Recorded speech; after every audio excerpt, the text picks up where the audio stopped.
Clara López, que también va a ser panelista. La paz sigue en disputa en nuestro país. Y el centro de esa disputa, en mi parecer, está por la verdad y lo que se desprende de esa verdad, que es la impunidad o atribución de responsabilidad, eh, porque ahí es donde están encerrados los grandes secretos celosamente guardados de este conflicto armado que desafortunadamente no cesa, porque este gobierno no ha permitido, con una implementación integral y de buena fe de los acuerdos de paz, que siguiera su curso, como ya empezaba a sentirse. Quiero decirles que estuve en Putumayo cuando recién la guerrilla se estaba ubicando en esos centros de concentración, y me senté a tomar un café con un campesino que estaba ahí cerca, y le pregunté sobre todo este proceso de paz, y él me dijo una cosa tan bella. Le dije, oiga, ¿y usted cómo ve, cómo siente este proceso de paz? Y me dice, no, eso es palpable en todas partes. Regresaron los animales. Eso lo dice todo. Empezó a vivirse algo nuevo en los campos de Colombia, pero ha sido frenado en seco por el regreso de los paramilitares en su instrumento de las masacres, el asesinato de líderes sociales, defensores de derechos humanos, defensores de la restitución social de cultivos, defensores del territorio. Entonces, sin lugar a dudas, eh, lo que no se quiere lo que no se quiere dejar saber es la verdad sobre los verdaderos antecedentes y causas del conflicto armado en nuestro país, y la verdad de su desarrollo y la degradación extrema a que llegaron las partes enfrentadas. El sistema de justicia transicional, si lo deja, deberá determinar cómo verá la historia a sus protagonistas, y la JEP determinar la responsabilidad individual de los máximos responsables. Eh, Hace un tiempo escribía junto con Camilo Castellanos, un gran colega que desafortunadamente murió hace 2 años, un material para un libro de la editorial Aurora, y él se apareció con un libro escrito por el ex rector de la Universidad Pedagógica Nacional, Adolfo León Ateortúa, y pusimos en ese escrito una cita de ese libro, porque el colega Camilo Castellanos sostenía que el aspecto más interesante del trabajo de Ate Ortúa es que muestra cómo se puede desentrañar, por medio de los acontecimientos del microterritorio, como lo está haciendo la declaración de las víctimas ante la JEP y ante la Comisión de la Verdad, la trama de nuestros conflictos nacionales. Y uno de los testimonios, el que citamos, dice lo siguiente textualmente: la historia de Trujillo en el Valle ha sido un ir y venir de guerras y conflictos. Con el tiempo uno entiende que todas esas guerras fueron guerras por el, no fueron, esas guerras fueron guerras por el poder, pero no por el poder de la política, sino por el poder de la plata, para definir quién se queda con más y quién manda. De don Leonardo Espinosa, el Gaonal de Trujillo, se dice que su mejor argumento, comillas, eran las pistolas, las carabinas, la plata.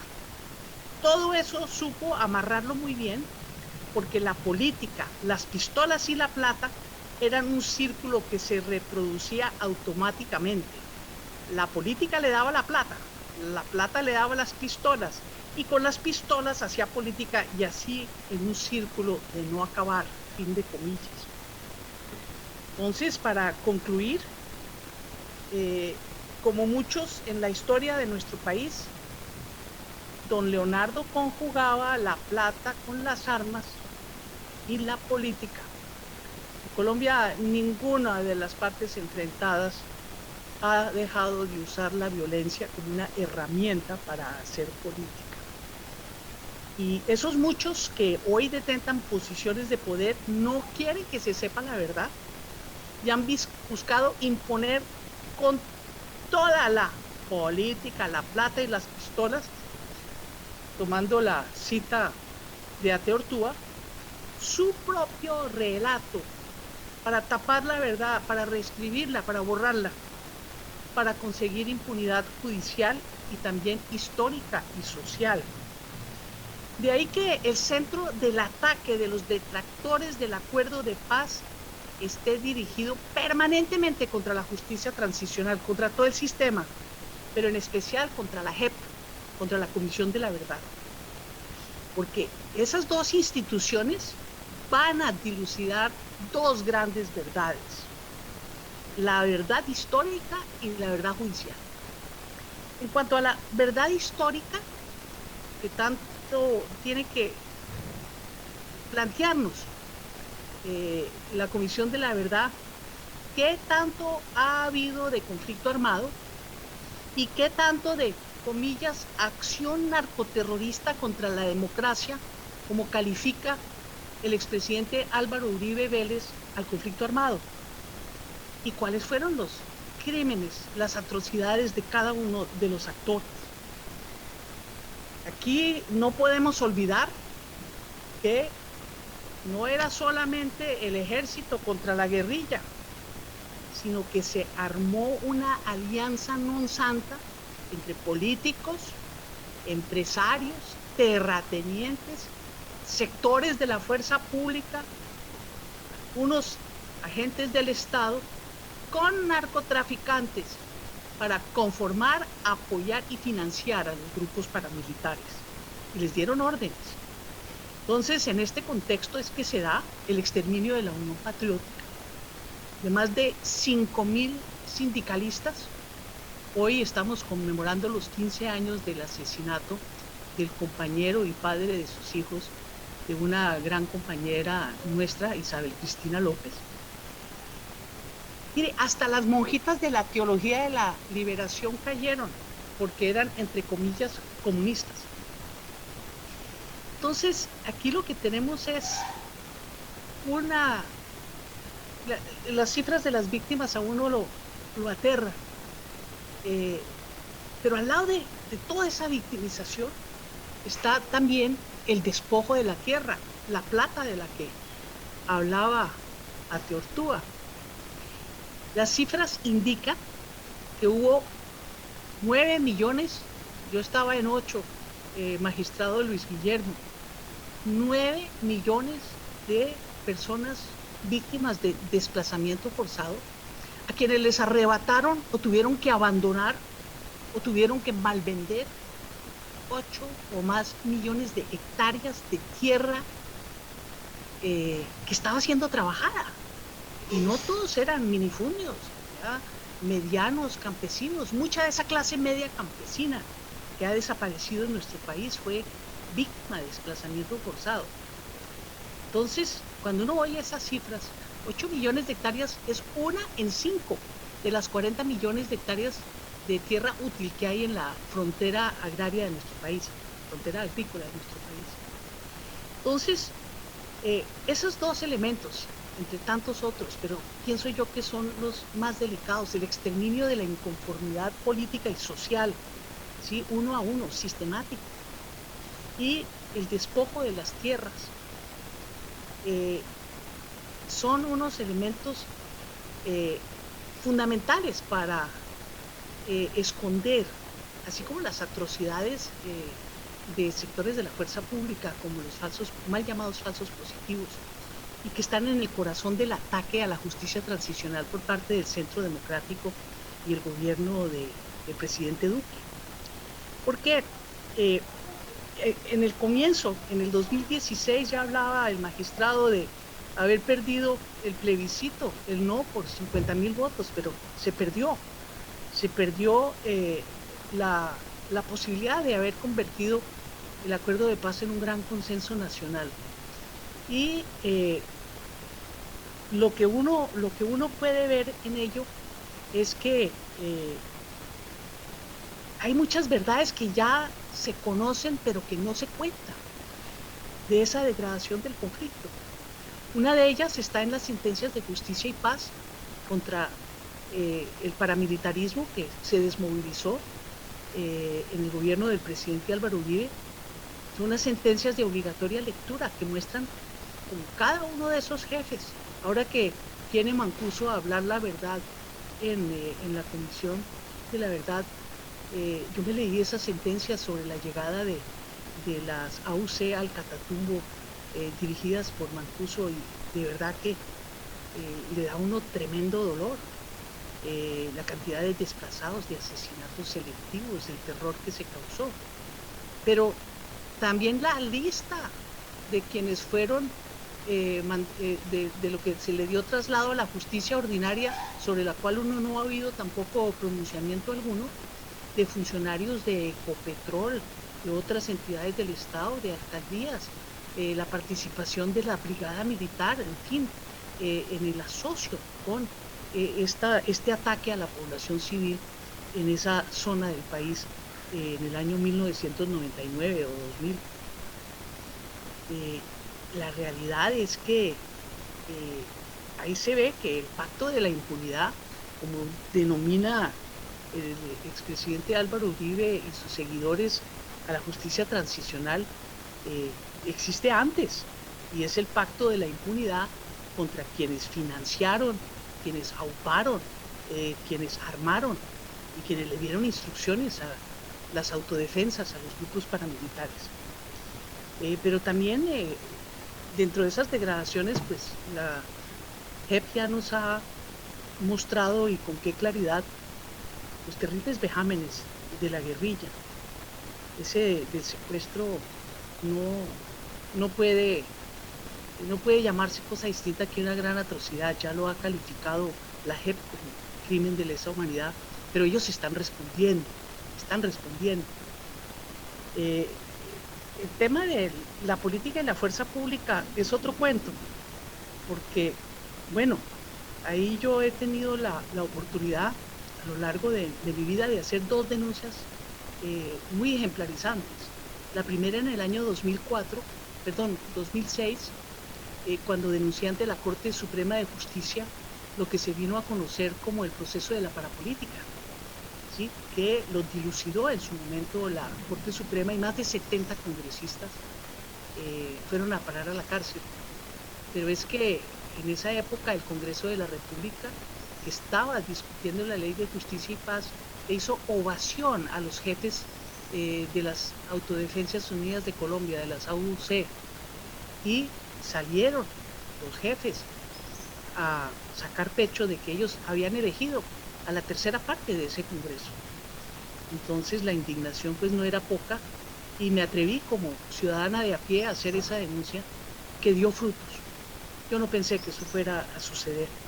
Y la segunda, como secretaria de Gobierno de Bogotá, que dio a conocer algo que ya se conocía mucho en la comunidad de los derechos humanos, era que todos esos jóvenes que desaparecían no era cierto, porque eran víctimas de reclutamiento forzado o reclutamiento ilegal, sino que eran víctimas de una cosa mucho más grave, de una degradación inconcebible en el conflicto armado por parte de esos sectores de la fuerza pública que se ensañaron contra la población civil, con la desaparición forzada con fines de homicidio de estos muchachos para presentarlos como guerrilleros en medicina legal y sin identificar sus cuerpos, para que las familias hoy todavía buscan en los cementerios de Colombia.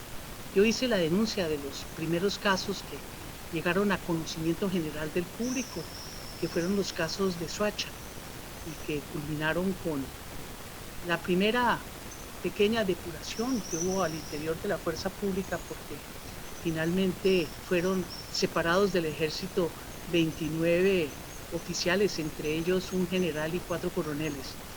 pero pues esa era la punta del iceberg. Ya la JEP nos ha dicho que son 6.402 y solamente entre el 2002 y el 2008, en la época de la presidencia de Álvaro Uribe Vélez. Esa verdad está todavía por conocerse, porque falta saber quiénes fueron los máximos responsables de algo que debe o puede calificarse como una acción sistemática del Estado frente a estos jóvenes. Entonces, nada más apropiado, Lilia, que haber bautizado este gran foro en el Congreso de la República como paz. ¿Cuál paz? ¿Sí? Porque la coalición del no que gobierna con el presidente Duque no ha cambiado un ápice su negacionismo desde cuando se firmó el acuerdo de paz y cuando se renegoció el acuerdo en función de incorporar muchas de las glosas del no. En esa época, el Centro Democrático planteó las bases de un acuerdo nacional de paz para las discusiones con el gobierno, y sus dos temas principales eran la eliminación de la JEP y la consolidación del despojo de las tierras, claro que bajo otro nombre. Sobre lo segundo, sobre el despojo, Vamos a... ya voy a terminar. Sobre el despojo, planteaban que tenía que sacarse de la ley de víctimas la referencia a la inversión de la carga de la prueba para los compradores de buena fe no exentos de culpa, que ellos consideraban un atropello contra el derecho a la propiedad privada, y obviamente la eliminación directa de la justicia transicional. Entonces, quiero decirles que en estos 5 años es que no han cejado en los ataques.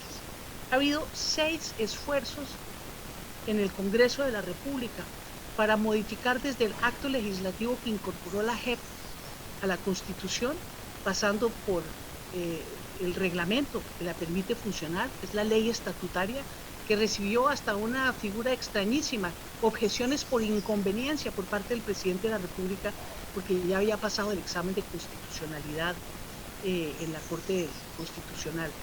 Y desde luego ha sido insistente sacar a los militares de la competencia de la JEP por miedo de que hablen. Y entre los obstáculos que se ha puesto es el de aconsejar a través de la asesoría jurídica dispuesta por el Ministerio de la Defensa a los militares que no vayan a involucrar en sus declaraciones sobre los mal llamados falsos positivos a las instancias superiores, a los oficiales superiores de la fuerza pública. La verdad, aquí tengo una lista de 18 obstáculos concretos a los cuales no haré referencia por falta de tiempo, y lo propio con la Comisión de la Verdad, que ha sido desprestigiada, ha sido acusada de falta de imparcialidad, de sesgo ideológico, lo mismo que la JEP. Para terminar con solamente una conclusión, y la conclusión es clarísima.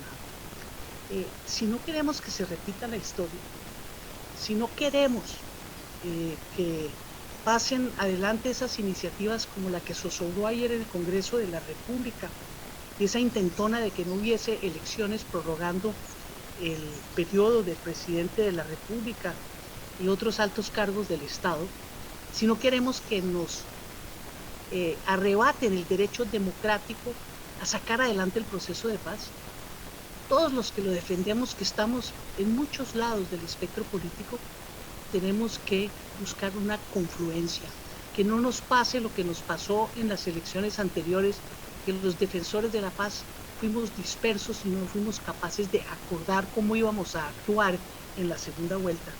Con seguridad que una gran confluencia fuerte de todos los sectores que hoy están en la coalición de la esperanza del centro del espectro o del pacto histórico de la centroizquierda, pues vamos a poder llegar al gobierno para recuperar los 4 años perdidos en la implementación de este gran acuerdo histórico de paz, que es lo que exige el pueblo colombiano. Sí, Muchísimas gracias, Lilia. Muchísimas gracias a todos los que me escuchan a través de los distintos órganos de este gran foro.